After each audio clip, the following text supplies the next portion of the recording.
Olá, você acha que chegou a hora de se exercitar, deixar a preguiça de lado e cuidar mais da sua saúde? A ideia é muito boa, mas antes de tudo, consulte um médico. E depois, e tão importante quanto, vá com calma nos treinamentos. Isso vale para iniciantes, amadores ou mesmo atletas profissionais. Quem não se cuida acaba se machucando, às vezes seriamente. Como se preparar e assim evitar as contusões é o que vamos conversar com o fisioterapeuta Márcio Oliveira. Ele é professor do Centro Universitário Uniceub de Brasília. Márcio, obrigado pela sua presença no programa. Tudo bem? Tudo bem, tudo bem. Os conselhos básicos que a gente deu ali na apresentação do programa são realmente os corretos? A pessoa tem que começar devagar, medir bem a intensidade, consultar um médico para não arrumar problema? Sim, com certeza. Essa é a recomendação básica. A maior parte dessas lesões, quando as pessoas começam a praticar atividade física, é justamente porque elas estão com muita ansiedade em começar e querem fazer tudo de uma vez. E nem mesmo se preocupam em fazer uma consulta antes, ver se esse é o melhor esporte, o melhor momento e o que exatamente elas devem fazer. Então, essa realmente é a principal causa das lesões. As lesões mais comuns nas pessoas costumam acontecer em articulações e músculos, naturalmente, são as partes mais exigidas. Perfeito. A pessoa que começa a trabalhar exercícios físicos, ou seja corrida, seja na academia, aí ela chega e fica se queixando de dores musculares. Essas dores musculares são sintoma de alguma coisa negativa necessariamente ou às vezes é só pela exigência do músculo? Se a pessoa ela vem de um estado bem sedentário e começa a praticar, é normal que ela tenha dor. Se a pessoa ela já está num estado um pouco mais avançado, algumas dores quando há uma mudança de série, quando se aumenta um pouco o nível do exercício, também são normais. Agora, a partir do momento que essa dor começa a se tornar persistente, a permanecer por mais dias, ela já deve se tornar uma preocupação. Pode ser uma lesão no tendão, no músculo, na articulação. Para evitar isso, por exemplo, relaxamentos e alongamentos, quando se deve fazer antes do exercício físico? Você deve alongar sempre? Já há uma certa controvérsia nesse sentido, né? Sim, existe ainda, apesar de toda a literatura, todas as pesquisas, ainda existe alguma controvérsia. No entanto, hoje a literatura nos aponta que o mais aceito é realizar os exercícios de alongamento após as atividades. Então, tanto nos atletas profissionais, quanto nos praticantes de atividade física, aqueles que estão vindo de um período de inatividade também, o alongamento ele é preconizado hoje para ser feito após as atividades. É a melhor maneira. E o relaxamento? O relaxamento é uma técnica que pode ser utilizada tanto para recuperação, como para melhora do desempenho, e geralmente você pratica ela ou em outros períodos, fora os exercícios, ou ao final dos exercícios. Antes dos exercícios é até antagônico, né? Você promove o relaxamento para depois ir para o exercício, né? Então, a linha de raciocínio mais aceita é essa também, ou em um momento à parte, ou após os exercícios, como uma forma de recuperação. Um erro muito comum que as pessoas cometem quando começam a fazer atividade física é exagerar na intensidade, na frequência, muitas vezes. A pessoa acha que se ela tem que ir para a academia todo dia ou que ela tem que correr todo dia, isso também é risco de contusão na certa, né? Com certeza. Na verdade, é a maior preocupação. A pessoa ela fica naquela ansiedade, muitas vezes se ela está buscando também uma melhora da composição corporal, começa a aumentar muito a intensidade dos treinos, aumentar muito a frequência das atividades, e esse é um fator preponderante para a ocorrência de lesões. E a maior parte das lesões, elas de fato acontecem por esse motivo. A pessoa precisa ficar 1h30 todo dia na academia? Se ela quer buscar um objetivo, não é para ser um profissional, evidentemente. Sim. A pessoa que está preocupada apenas com condicionamento físico para ter uma boa saúde, né? Não necessariamente, vai variar um pouco de acordo com a atividade que a pessoa está fazendo.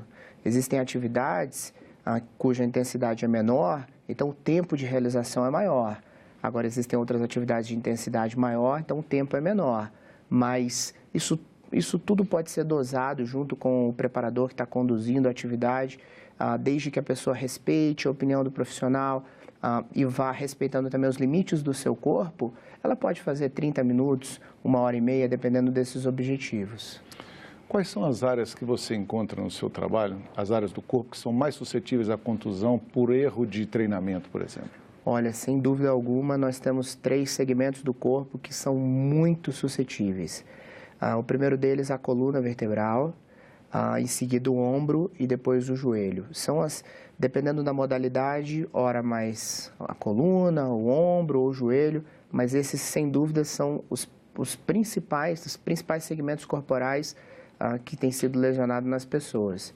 E a causa, além da sobrecarga, muitas vezes são movimentos mal realizados. Então, por exemplo, durante a execução de exercícios de musculação, a pessoa, ela, sem uma devida orientação, ela vai fazer e atinge uma amplitude que é lesiva para a articulação, ou coloca uma carga na qual ela não tem a capacidade de suportar, mesmo numa amplitude menor de movimento.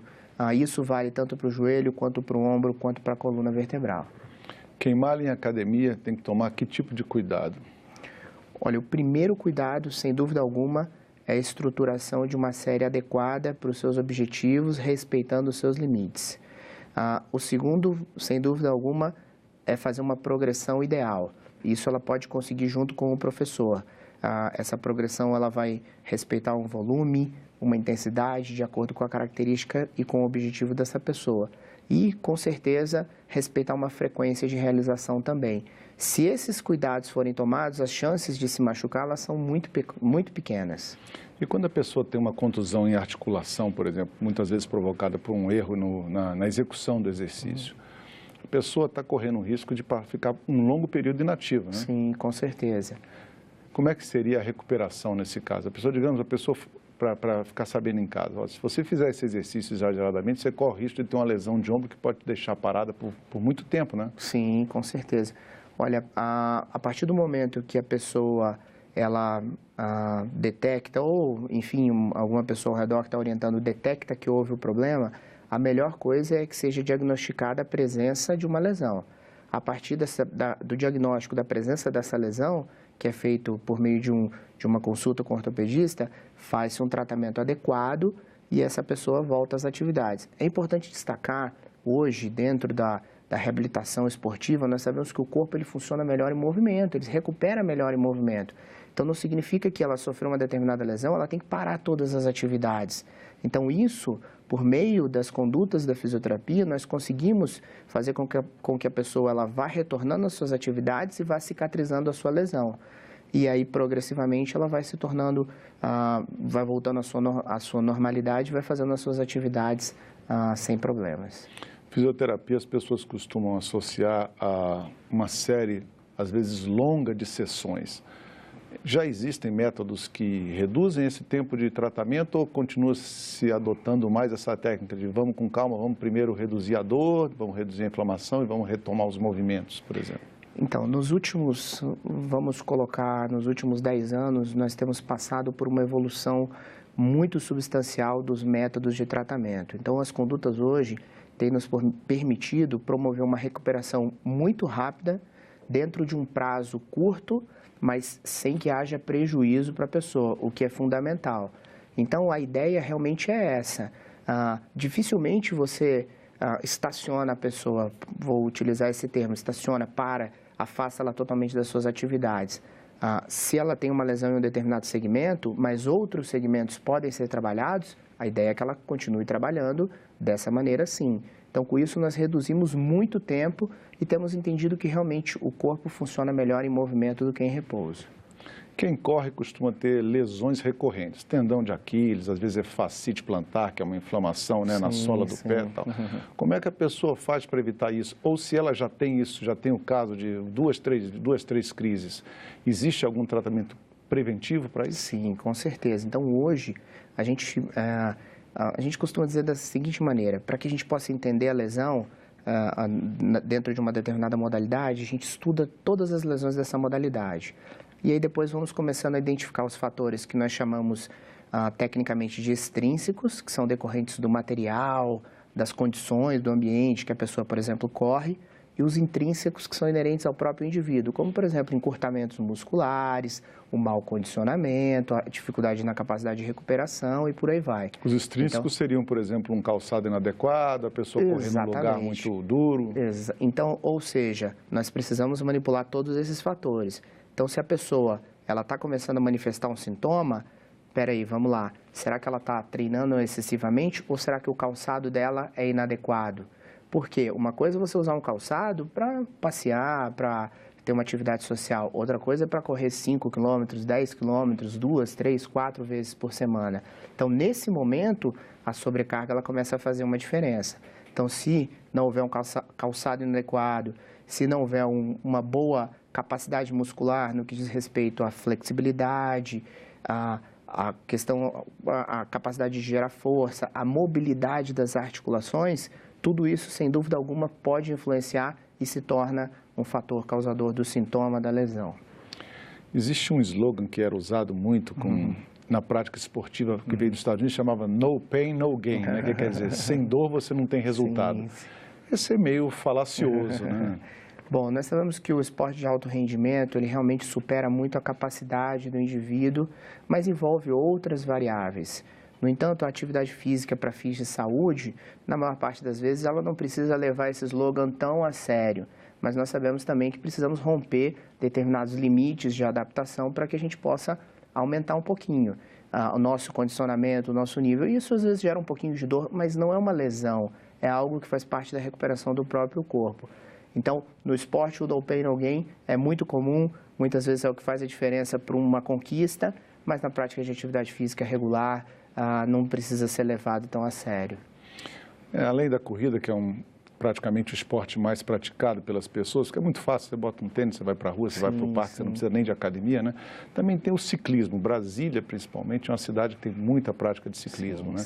No Brasil inteiro, essa prática também é adotada.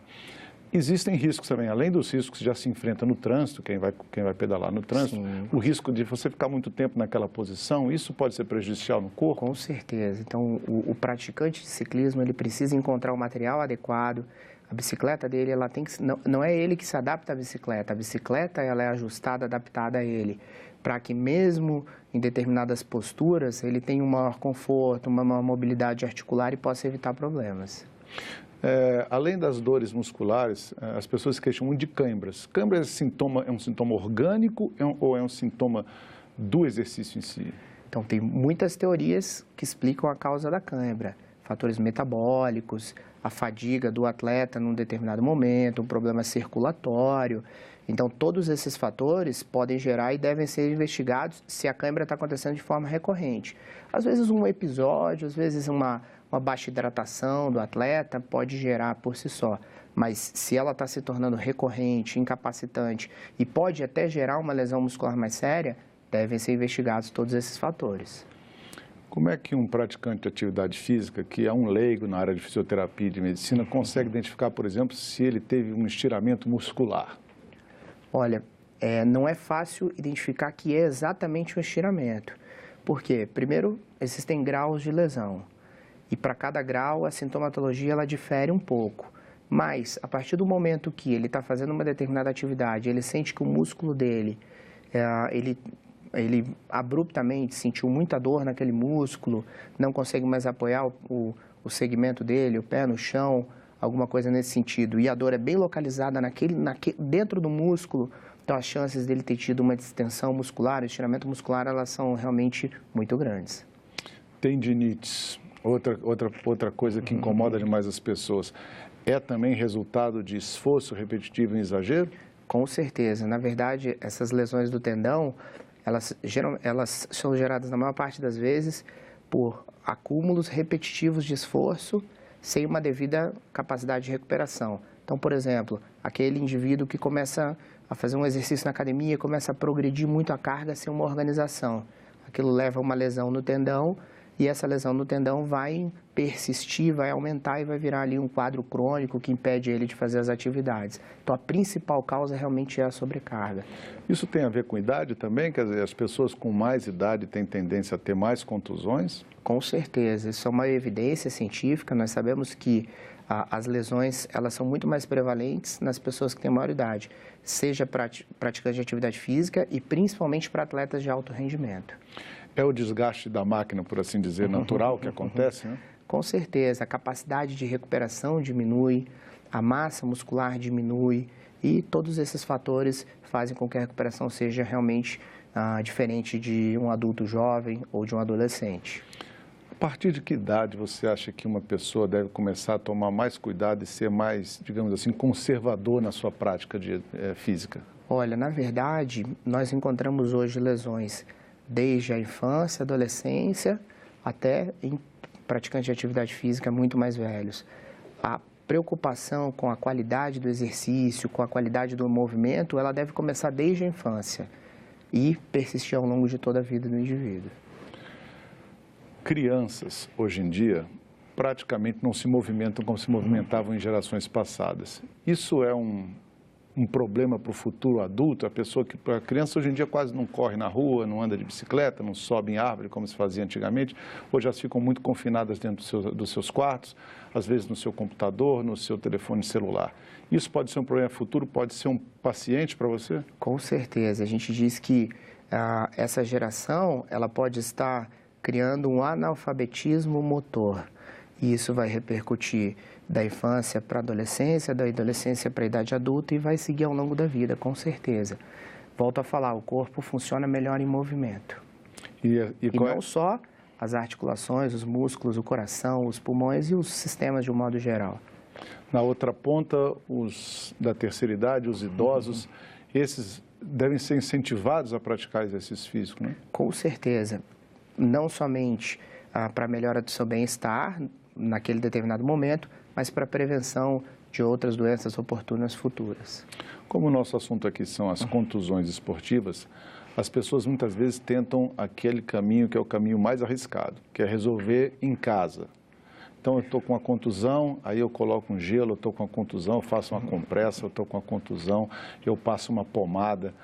Isso não vai levar a um bom lugar, né? Com certeza não, até porque métodos que antigamente nós considerávamos que eram os melhores, como esses contrastes do frio e do calor, hoje existem métodos muito mais efetivos, muito mais seguros, que vão proporcionar um resultado muito melhor. Então, a palavra-chave é identificar que lesão ocorreu e, a partir dessa lesão, encontrar o melhor tratamento e, dentro do melhor tratamento, encontrar também o fator de prevenção para que ela não venha a acontecer novamente.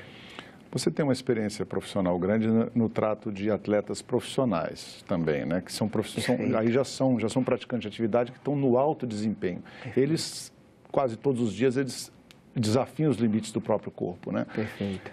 O cuidado com essas pessoas tem que ser muito maior, começa na alimentação, é o repouso, quais são os elementos essenciais para, digamos, o trio de ouro para a pessoa poder fazer a preparação física e não conseguir uma contusão?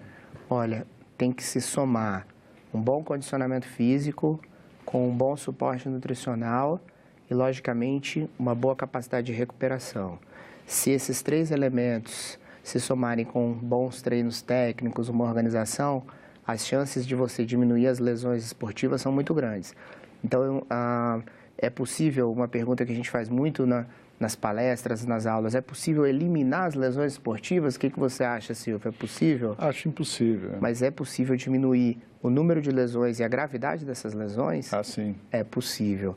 Então, somando esses três pilares, a gente consegue, de fato, fazer isso. E, consequentemente, aumentar muito a vida útil dos atletas.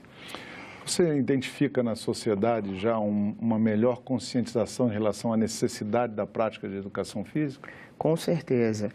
Nós temos vivido um momento muito importante nesse sentido.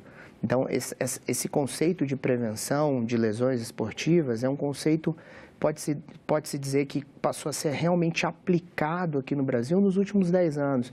Antigamente existiam condutas, sim, mas hoje nós não temos somente condutas, nós temos metodologias estabelecidas e comprovadas cientificamente no mais alto nível que promovem um resultado satisfatório. Como é que a pessoa identifica um método ou um profissional que seja realmente qualificado no mercado que está tão disputado, que tem tanta gente vendendo, tanta solução na área de atividade física? Como é que a pessoa pode tomar o cuidado de não acabar caindo nas mãos de algum inescrupuloso? Olha, hoje os próprios conselhos profissionais, eles têm processos que levam os profissionais a terem títulos de especialistas na área esportiva. Então, eu acredito que buscando profissionais que são especializados, que possuem um bom currículo e que também possuem uma boa experiência, eles certamente serão bem assistidos. Muitos desses profissionais usam um pouco do marketing pessoal para vender o seu próprio produto. Isso seria antiético do ponto de vista da profissão? Com certeza. Eu acho que faz parte você dar visibilidade para suas ações. Isso faz parte hoje do profissional, né, do atual, não há dúvidas disso, mas a gente não pode sobrepujar o marketing, a imagem do conteúdo, realmente da experiência e do resultado a ser obtido. E não é difícil de se avaliar os resultados de um determinado profissional, porque nós temos acesso às informações e, com isso, hoje é fácil você avaliar a qualidade de um profissional, com certeza. Como professor, qual é o tipo de orientação principal que o senhor dá aos seus alunos no trabalho de fisioterapeuta, que tem uma relação muito estreita com o cliente, né? A gente observa nas clínicas de fisioterapia, ao longo do tempo, como em geral os tratamentos são um pouco demorados, né? A pessoa acaba se familiarizando, criando uma camaradagem com o fisioterapeuta. Qual é o conselho que você dá para os seus alunos? Olha, eu acho que o principal conselho é mente aberta, para que a gente possa absorver as informações, mas senso crítico, para que a gente também possa filtrá-las e utilizá-las da melhor maneira possível. Então, atualmente tem se falado muito em prática baseada em evidências. Então, as pesquisas estão aí, a informação está aí. Então, com uma mente aberta e o senso crítico, você consegue realmente encontrar a melhor informação e usá-la da melhor maneira possível. Obrigado a você. Você pode rever este ou qualquer um de nossos programas. Acesse senado.leg.br/TV. Se você tem alguma sugestão de assunto para o nosso programa, você pode mandar um WhatsApp para 61 999 66 1616. Ou pode telefonar para o Alô Senado. Ligue grátis, é tranquilo, não paga nada. 0800 61 2211. Obrigado pela atenção e até o próximo Cidadania.